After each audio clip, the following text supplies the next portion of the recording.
కొత్తకైతే కేటీఆర్ అన్న అనుకున్నట్టుగానే లాయర్ నెంబడ పెట్టుకొని ఏసీబీ విచారణకు పోయింది అలా. ఇక పొద్దుగాలకేంచి మాపడదాన దాకా ఏం తక్కువ 7 గంటల సేపు విచారణ అయింది. ఇక మరి పోయేటప్పుడు ఏమైంది, వచ్చేటప్పుడు ఏమైంది, వచ్చినాక ఏం మాట్లాడిండు కేటీఆర్ అన్న అనే దాంతో పాటు అన్ని ముచ్చట్లు అరుచుకొని రాపోండి. కేటీఆర్ అన్నకు ఏసీబీ విచారణ ఉన్నదని ఎరకై కేటీఆర్ అన్నింటికి వచ్చిండ్రు చాలా మంది కార్యకర్తలు, లీడర్లు. ఇక పొద్దుగాల పోతే మాపడదానదాంక ప్రశ్నల మీద ప్రశ్నలు అడిగిండ్రట ఏసీ బొల్లు. నడిమిట్లో ఓ అర్ధగంటనైతే తిననీకి టైం ఇచ్చిండ్రట. ఇక విచారణ అయిపోయి బయటకు వచ్చినాక విలేకరులతోటి మాట్లాడుతుంటే పోలీసోళ్లకు కేటీఆర్ అన్నకు నడమ జర్రంతా బయసైంది. మాట్లాడేది ఉంటే పార్టీ ఆఫీస్ కాడ మాట్లాడుకోండ్రి, గీడ వద్దు అని పోలీసోళ్ళు అడ్డుకుంటే గీడ మాట్లాడితే ఏమైతుంది అని గరమైండు కేటీఆర్ అన్న.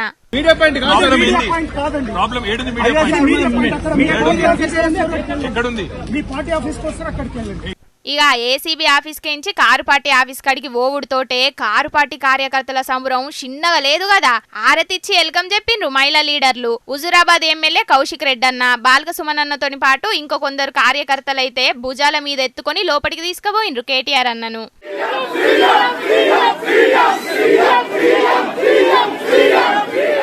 ఇక మొన్న చెప్పిన మాటే మళ్ళీ ఇయ్యాల కూడా చెప్పిండు గీ కేసు ఎసొంటిదని. సరే, కేసు లేదు పీసు లేదు, నిజంగా చెప్పాలంటే మొన్న చెప్పినా మళ్ళీ చెప్తున్నా, ఇది ఒక లొట్ట పీసు కేసు మాత్రమే. ఇంట్లో ఏమీ లేదు. వీడికెళ్ళి పైసా పోయింది, ఆడ పైసా ఉన్నది. ఇక అవినీతి ఎక్కడ జరిగిందిరా అంటే వాళ్ళు ఒక్కొక్కరు నీళ్లు మింగుతున్నారు. ఇక 7 గంటల విచారణలా ఎన్ని ప్రశ్నలు అడిగిండ్రు అనేది కూడా చెప్పిండు కేటీఆర్ అన్న. 82 ప్రశ్నలు అడిగిండ్రు. కాకపోతే పాడిందే పాటరా అన్నట్టు అడిగిందే మళ్ళీ అడుగుడు తప్ప కొత్త విషయం ఏం లేదు. ఇక ఎన్ని మలకల రమ్మన్న కూడా వస్తా అని చెప్పిండట ఏసీ బొల్లకు కేటీఆర్ అన్న. మీరు ఎన్నిసార్లు పిలిచినా, ఎన్నిసార్లు రమ్మన్నా వస్తా, నాకేం ఇబ్బంది లేదు, తప్పకుండా వస్తా, మీకు విచారణకు పూర్తిగా సహకరిస్తా అని కూడా చెప్పిన. మరి గప్పుడు ఏ ఆలోచనలు చేస్తారో మళ్ళీ విచారణకు పిలిచి కేటీఆర్ అన్నను ఏ ప్రశ్నలు అడుగుతారో ఏసీ బొల్లు గాని. ఇక సంక్రాంతి పండుగ తర్వాతనన్నా గీ కేసు పురా కొడుతుందో లేకపోతే గిట్లనే నడుతుందో చూడాలే మరి. తెలంగాణలో సంధ్య టాకీస్ కాడ హీరో అల్లు అర్జున్ అన్న జూన్నీకి ఎగబడితే ఓ అక్క పానం పోయింది, ఓ పిల్లగాడు దావకంలో పడ్డాడు. ఇక గా ముచ్చట మీద ఇంకా లొల్లి నడతనే ఉన్నది. గింతల్నే గసొంటిదే ఇంకో కథ అయింది ఏపీలా. అయ్యో అనుకునే లోపట్నే అంతా అయిపోయింది. ఒగలి మీద ఒగలు పడి ముంగటికి వెనుకకు నెట్టేసుకొని తొక్కిసలాట అయ్యే కథ అయింది. పాపం 6 జీవిడిచిండ్రు. 7 కొండల ఎంకన్న దర్శనం చేసుకోవాలని దేశమంతటి నుంచి చాలా మంది పోతుంటారు. కానీ ఎన్నడూ గిట్ల కాలే. పాపం పబ్లిక్ వైకుంఠ ద్వార దర్శనం టోకెన్ల కోసం నిల్చున్న లైన్ల తొక్కిసలాటలు అయ్యి 6 జీవిడిచిర్రు. మరి ఎవరన్నారో కానీ ఇస్తున్నారట టోకెన్లు అని అనే వరకు ఆ నడువరి అని ఎన్కోళ్ళు ముంగడికి నెట్టుడు, ముంగటోళ్ళు ఒకల మీద ఒకలు వడుడు, జల్దిన టోకెన్లు తీసుకోవాలని ఆగం అంగడి అయింది కథ. దెబ్బలు దాకిన వాళ్ళను దావకండ్లకు పట్టుకపోయిర్రు ఆఫీసర్లు. ముచ్చటేరికైనా ఎంబట తిరుపతికి పోయి తొక్కిసలాటలైన జాగను చూసి అధికారులను గట్టిగా అరుచుకున్నాడు సీఎం బాబు సారు. గంతమందిని ఒకటే పారి ఎట్లా పంపుతారు అని గరమైండు. అక్కడ దగ్గరలో ఉన్నది తీశారు, గేట్ దగ్గరలో తీశారు. అవునయ్యా, నీకు ఇంతమంది క్రౌడ్ ఉన్నప్పుడు నువ్వు గేట్ తీసినప్పుడు అది మెయిన్ గేట్ తెలుసా నీకు? హ్యూమన్ సైకాలజీ అర్థం చేసుకున్నావా? యాజ్ కలెక్టర్ హ్యూమన్ సైకాలజీ ఏంటి? దర్శనానికి పోవాలి, టికెట్లు కావాలి, అందుకొచ్చి వెయిట్ చేస్తున్నారు, ప్యానిక్ గా ఉంటారు. అర్జెన్సీ వచ్చింది, అనౌన్స్మెంట్ చేయాలి. ఇక దావకండ్లకు పోయి దెబ్బలు దాకినోళ్ళతోటి మాట్లాడి ధైర్యం చెప్పిండు. గిట్లవ్వుడు చాలా బాధ అనిపిస్తున్నది అని మైకుల ముంగడికి వచ్చి మాట్లాడిండు. జీవిడిచిన వాళ్ళ కుటుంబాలకు దెబ్బలు దాకిన వాళ్లకు నష్టపరిహారం ఎంత ఇస్తారనేది చెప్పిండు సీఎం బాబు సారు. ఆ కుటుంబాలకు ఒక్కొక్కరికి 25 లక్షల రూపాయలు ఇమ్మీడియట్ గా ఆర్థిక సహాయం టీటీడీ ద్వారా ఇస్తాం. 6 మందికి 6 ఉద్యోగాలు ఇచ్చేట్టుగా ఇక్కడ కానీ తమిళనాడులో కానీ ఆ ఎంప్లాయ్మెంట్ కూడా ఇస్తారు. 2 కొంచెం సీరియస్ అయినాయి, దెబ్బలు తగిలాయి. వాళ్ళిద్దరికి ఒక్కొక్కరికి 5 లక్షల చొప్పున ఆర్థిక సహాయం చేసి వాళ్ళ ఆరోగ్యం మెరుగయ్యే వరకు ప్రభుత్వ ఖర్చులతోనే మొత్తం చేస్తాం. వాళ్ళకి 5 లక్షల రూపాయలు ఇస్తాం. 33 మందికి ఇంజరీస్ అయినాయి. ఆ 33 మందికి ఒక్కొక్కరికి 2 లక్షల రూపాయల చొప్పున ఆర్థిక సహాయం చేసి జీవిడిచిన వాళ్ళ కుటుంబానికి 25 లక్షల రూపాయలతోటి పాటు కాంట్రాక్టు కొలువులు కూడా ఇస్తారట. అట్లనే బగ్గ దెబ్బలు దాకిన వాళ్ళకు 5 లక్షల రూపాయలు, కొంచెం తక్కువ దాకిన వాళ్ళకు 2 లక్షల రూపాయలు ఇచ్చుడే కాకుండా స్పెషల్గా ఎంకన్న దర్శనం చేపిస్తామన్నాడు బాబు సారు. ఇక గిట్ల కారణమైన వాళ్ళను సస్పెండ్ చేస్తున్నామని కూడా చెప్పుకొచ్చిండు బాబు సారు. ఆఫీసర్ ఎవరైతే ఉన్నారో డిఎస్పీ రమణ కుమార్ అయితే బాధ్యత లేకుండా పనిచేశారు. అదే మరిగా అరుణాథ్ రెడ్డి డైరెక్టర్ గోశాల, ఒకరు పోలీస్, ఒకరు అడ్మినిస్ట్రేషన్ పెడితే ఇద్దరు జరిగే అది జరగకుండా కాపాడవలసిన బాధ్యత వీళ్ళపైన ఉంది. జవాబుదారితనంతో ఉండాలి, పనిచేయాలి. ఇద్దరు పనిచేయలేదు, ఇద్దరిని సస్పెండ్ చేస్తున్నాం. ఎవరైతే ఆఫీసర్స్గా ఉండి ఎస్పీ సుబ్బరాయుడు గారు కానీ, ఏఈఓ గౌతమి కానీ, సివిఎస్ఓ శ్రీధర్ ముగ్గురిని తక్షణమే ట్రాన్స్ఫర్ చేస్తున్నాం. చిన్న సీఎం పవన్ సార్ కూడా తిరుపతికి పోయి అన్ని ముచ్చట్లు అరుచుకున్నాడు గీ ముచ్చట మీద. గిట్ల అవుతుందని అనిపించే పోలీసు వాళ్ళకు ముందుగానే చెప్పిన జాగ్రత్తగా ఉండాలని అని చెప్పుకొచ్చిండు వెంకన్న గుడి చైర్మన్ బిఆర్ నాయుడు సారు. నాకు తెలుసు ఏ గొడవ అవుతుందేమో అనే నాలో అనుమానం ఉంది. నేను అధికారుల దగ్గర కూడా వ్యక్తం చేశాను. ఎస్పీ దగ్గర కూడా నేను టెంపుల్లో కనిపిస్తే చెప్పాను, మీరు ఆషామాషిగా తీసుకోవద్దండి, దీన్ని జాగ్రత్తగా చేయండి. అప్పుడు అన్నారు వాళ్ళు 5,000 మంది పోలీసులను పెడుతున్నామండి, మేము చూసుకుంటామండి, అది ఇది అని అన్నారు నాతో. ఇది దురదృష్టకరం. కొండ మీద రాజకీయాలు చేస్తున్నారు కాబట్టి గిట్ల అయింది అని అనుకొచ్చిండు అంబటి రాంబాబు అన్న. మీ అశ్రద్ధాన్ని మనవి చేస్తున్నా. ఇది చంద్రబాబు నాయుడు గారి ప్రభుత్వ వైఫల్యం వల్లనే 6 మరణించారు, చాలా మంది ఆసుపత్రిలో ఉన్నారు. ఇదే నిర్లక్ష్యం కొనసాగితే, ఇదే కొండ మీద పాపాలు కొనసాగితే, ఇదే కొండ మీద ద్వేషాలు కొనసాగితే, ఇదే కొండ మీద కక్ష తీర్చుకోవాలనే బుద్ధితో ప్రవర్తన చేస్తే ఇలాంటి ప్రమాదాలే జరిగే అవకాశం ఉంది. సరి చేసుకోండి మహాప్రభో. ఇప్పటి నుంచే కొండ మీద రాజకీయాలు మానుకుంటే మంచిగుంటది అని బాబు సారుకు సలహా ఇస్తున్నాడు అంబటి రాంబాబు అన్న. ఇక తిరుపతిలో 6 జీవిడిచిన ముచ్చటకు అల్లు అర్జున్ అన్న ముచ్చటకు లంకె కలిపి మాట్లాడింది రోజక్క. ఫ్యాన్ షోకి అల్లు అర్జున్ గారు వస్తే ఆయనకి సంబంధం లేకుండా తోపులాట జరిగినప్పుడు అక్కడ ఒక మహిళ చనిపోతే అల్లు అర్జున్ గారి మీద 105 బిఎన్ఎస్ పెట్టడం జరిగింది. ఇది పద్మావతి పార్క్లో 5 మంది చనిపోయిన ఆ ప్లేస్లో జరిగిన ఎఫ్ఐఆర్. దీంట్లో 105 పెట్టాల్సింది వీళ్ళు 194 బిఎన్ఎస్ఎస్ పెట్టారు. అలాగే విష్ణు నివాసం దగ్గర ఒకరు చనిపోయారు, దానికి కూడా 105 పెట్టాల్సింది 194 బిఎన్ఎస్ఎస్ పెట్టారు. అంటే ఇది ప్రమాదవశాత్తు జరిగింది, ఏదో జారి పడిపోయి తొక్కిసలాట జరిగింది, దీంట్లో ఎవరు కూడా కావాలని చేయలేదు, మాకెవరికి దీంట్లో సంబంధం లేదు అని చేతులు కడిగేసే కార్యక్రమం చేస్తున్నారు. తెలంగాణలో అల్లు అర్జున్ అన్నను జైల్లో పెట్టినట్టే ఏపీలో బాబు సార్ నుంచి మొదలుపెట్టి టీటీడీ పాలక మండలిని పోలీసులను జైల్లో పెట్టాలి అంటున్నది అన్నట్టు రోజక్క. ఇక మరి అక్క మాటలు నిడిచిపెడితే ఇంకో తాపైతే గిసొంటి కాకుండా చూసుకోవాలి. రోజుకు లక్షల మంది వస్తున్న వెంకన్న గుడికాడ ఇంకా చాలా సవలతులు చేయాలి. దర్శనానికి ఎక్కువ టైం కాకుండా క్యూ లైన్ల జనాలను ఎక్కువసేపు ఉంచకుండా వేరే ఆలోచనలు చేయాలి అని అనబట్టిరుగి ముచ్చటరికైన పబ్లిక్. పబ్లిక్ బ్రేక్లన్నీ అయిపోయినాయి కదా, మిగిలిపోయిన వార్తలు కూడా చూడాలి కదా, నడువుండ్రిగా. నేను కుర్చీలో కూసున్నన్ని రోజులు సినిమాలకు టికెట్ల రేట్లు పెంచా, స్పెషల్ షోలు ఇయ్యనే ఇయ్యా అని సీఎం రేవంత్ అన్న. అవు ఇప్పటికెంచి సినిమాలకు ఎసొంటి స్పెషల్ పర్మిషన్లు ఉండయి, తెలంగాణలో ఇప్పటికెంచి సినిమా టికెట్ల రేట్లు వేరుగాయి, స్పెషల్ షోలు ఉండయి అని సినిమా మంత్రి కోమటిరెడ్డి సారు.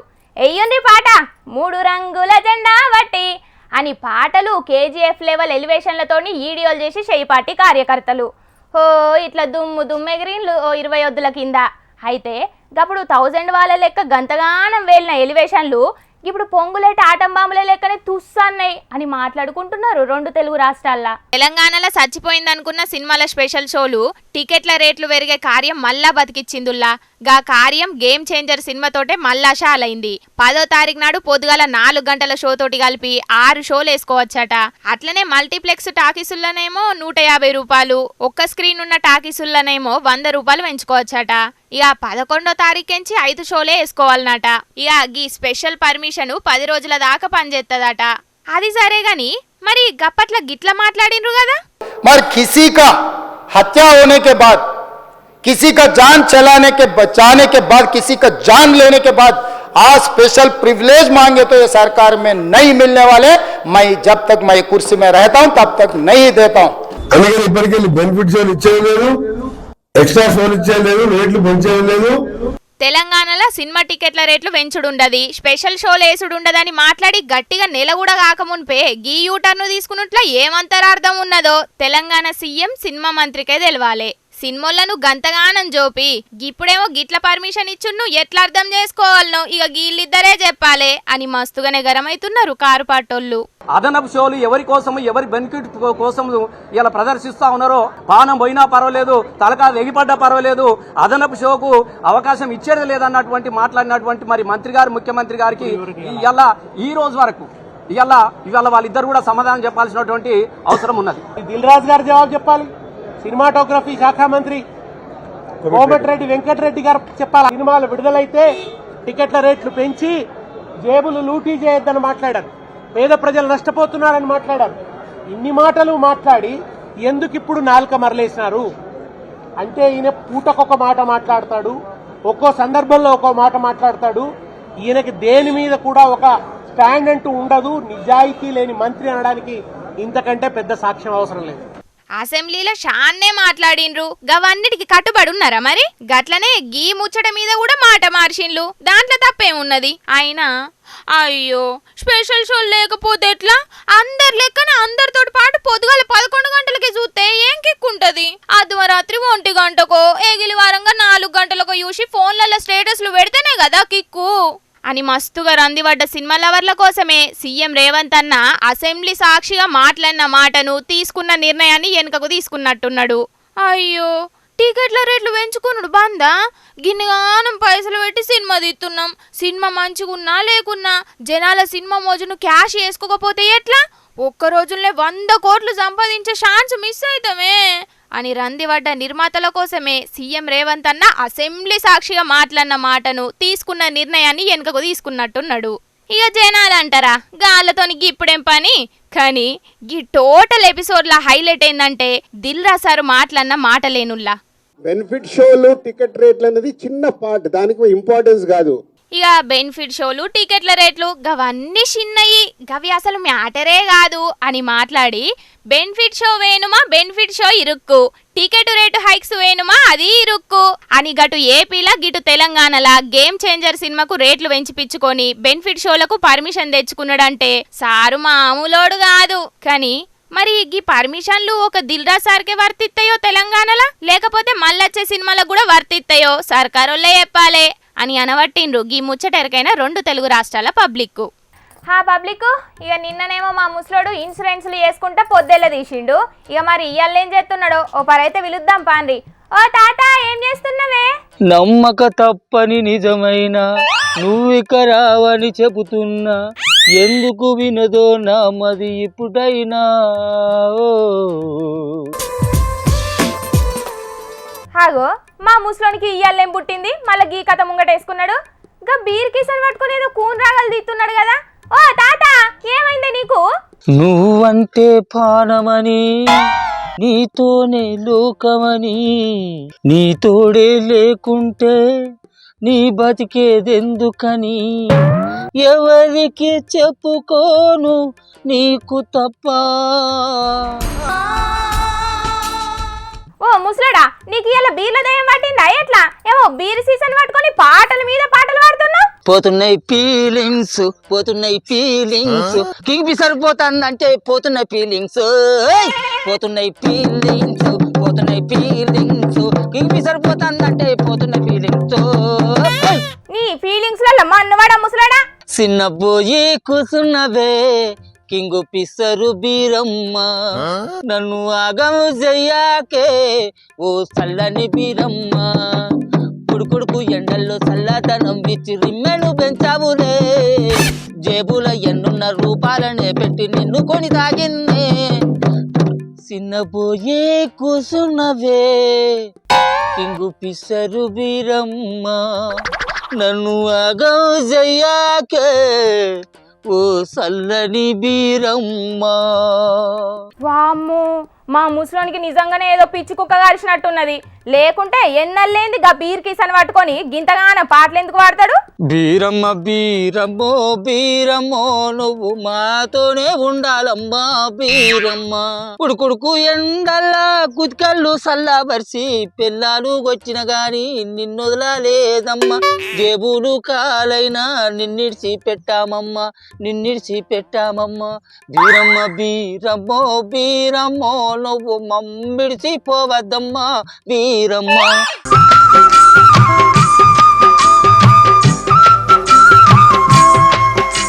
అరే నాయనా, నీకు ఇలా ఏం పుట్టిందానే అందమైన పాటలు కూని సాగం చేస్తున్నవే? ఇంతగా బీర్ కిసన్ పట్టుకొని ఎందుకు గంతగాన నారాజ్ అవుతున్నావు అది చెప్పు ముందు. ఏమని చెప్పను ఎలా నేను చెప్పను, ఏమని చెప్పను ఎలా నేను చెప్పను.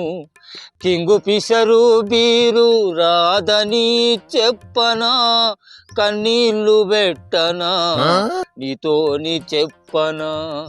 ఏమని చెప్పను ఎలా నేను చెప్పను. ఎట్టేమున్నది, గా అడ్డమైన పాటలను బంద్ పెట్టి ఎప్పట్లేకనే చెప్పు. ఏమైంది నీకు, ఎందుకు గా పాటలు పాడుతున్నావు? ముందుగా నువ్వు ఆ వార్తలు చదువుడు బంద్ పెట్టి సపరేట్ ఇంటికి రా. నెత్తంతా గోక్కుంటా మా ఊరి ఇవులక్కతోటి పచ్చరన్న. నీకేమందామని ఆ వార్తలు చదువుతానువే నీ అలుక తక్కువ. నేను ఇప్పటి సంధి కింగు పిస్తారు బీరు రాదట అని బాధపడుకుంటా పాటలు పాడతాంటే నీకు అర్థమైతలేదా? రానున్న రోజులలో మన తెలంగాణకు ఈ బీర్లు బంద్ అవుతానయట. అందుకే దీంతో ఉన్న అనుబంధాన్ని తలుచుకుంటా బాధపడతాను అంచనా. అవునట కదనే, సంవత్సరాల నుంచి వెళ్ళి సర్కారుగా బీర్ల రేట్లను పెంచలేదట. అందుకే అదే రేటుకు సప్లై చేయాలంటే మాకు గిట్టుబాటు అయితలేదు. ఇక అందుకే తెలంగాణ రాష్ట్రానికి మేము బీర్లను అందియలేమని చెప్పిందట కింగ్ ఫిషర్ బీర్ల కంపెనీ వాళ్ళు. Beer beer beer Kingfisher beer తాగకుంట ఉండరెవ్వరు. తాగుబోతుల గోడు ఆశలన్నీ బీడు ఆలకించువారు ఎవ్వరు. కింగు ఫిషర్ బీరు వీడిపోతున్న నాడు బాధతో మేము ఉండము. ఏ ఊకో ముసలాడా, అందమైన పాటలను గా అడ్డమైన బీర్ మీద వాడి అపవిత్రం చేస్తున్నావు. అయినా గా కింగ్ ఫిషర్ బీర్ లేకుంటేందే సర్కారు అదేందో బూమ్ బూమ్ బిర్యానీ అనే బీర్లను తెచ్చి అమ్మాలని ఆలోచించుతున్నదని ఇక వాళ్ళోళ్ళు వీళ్ళోళ్ళు గుసగుసలాడుకుంటున్నారు. వద్దు బిడ్డో బొబ్బు బీరు మేము దాన్ని తాగలేము, వద్దు బిడ్డో అడవిన బీరు మేము వాగం కాలేము. వద్దు బిడ్డో బొబ్బు బీరు మేము దాన్ని తాగలేము, వద్దు బిడ్డో అడవిన బీరు మేము వాగం కాలేము. ఆంధ్రాలేము పొడుగు చేసే అది మమ్ములేము పొడుగు చేస్తుంది. వద్దు బిడ్డో అరే వద్దు బిడ్డో బొబ్బు బీరు మేము దాన్ని తాగలేము, వద్దు బిడ్డో అడవిన బీరు మేము దాన్ని తాగలేము. అయ్యో, ఏ రాయి అయితేంది మూతి పళ్ళు రాలగొట్టుకునే తందుకు అన్నట్టు ఏ బీర్ అయితేందే మీ ఒళ్ళును ఇల్లును గుల్ల చేసేటందుకు తాగరాదు. మీరు తాగేమన్నా లోకల్ని ఉద్ధరిస్తున్నారా? అరే సర్కారును ఉద్ధరిస్తలేమా అని అలక తక్కువదానా. అమ్మా కింగు పీసర్ బీరమ్మ, నువ్వు మా మధ్యన లేకుండా పోతున్నావంటే ఎంత చల్లగుంటుండే.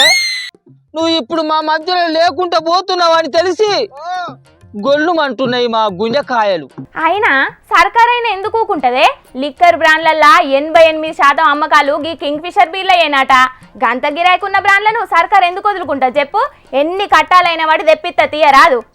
తెప్పియాలే, అవసరమైతే మా తాగుబోతులం అందరం ఇంకా పుట్టుగా తాగి మా నోళ్ళల్లో పైపులు నూకించుకొని ఎన్ని పైన్లు అయినా పోలీస్ సార్లకు కడతాం. కానీ ఈ కింగ్ ఫిషర్ బీర్లను అయితే అసలుకే వదులుకోం. అయ్యా రేవంతాలు సారు, ఎంత దయా మీది ఓ సారు, మా బాధను అర్థం చేసుకోర్రి ఓ సారు. ఎన్ని కోట్లు అప్పు అయినా ఓ సారు, మాకు కింగ్ ఫిషర్ బీర్లు తెర్రి ఓ సారు. అరే నాయనా, ఆ కంపెనీలు బీర్లు బంద్ పెడతామని చెప్పుడేమో గాని నువ్వు పడే బాధ చూస్తేనైతే నాకే సిరాకు అనిపిస్తున్నది. ముసలాడా బంద్ పెట్టుగా దుఃఖం. ఎంత చల్లగుండే బీరు, 10 మందిలో నిన్ను చేతిలో పట్టుకుంటే ఖతర్నాక్ అనిపించేది. ముసలిది నన్ను ఉరికించుకుంటా వచ్చినా నా కడుపులో ఉండి నాకు ఎంతో ధైర్యం చెప్తుంటివి.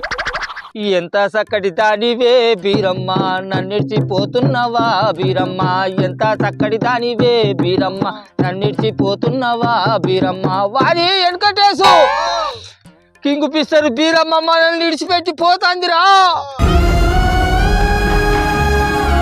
చూసిండ్రా అనుల్లా, కింగ్ ఫిషర్ బీర్లు బంద్ అవుతాయి అనే ముచ్చట తెలిసి మా తాతయ్య గింత రంది పడుతున్నాడంటే ఇక తెలంగాణలో ఉన్న బీరు లవర్స్ అయితే ఇంకెంత బాధపడుతున్నారో మరి చూడాలే.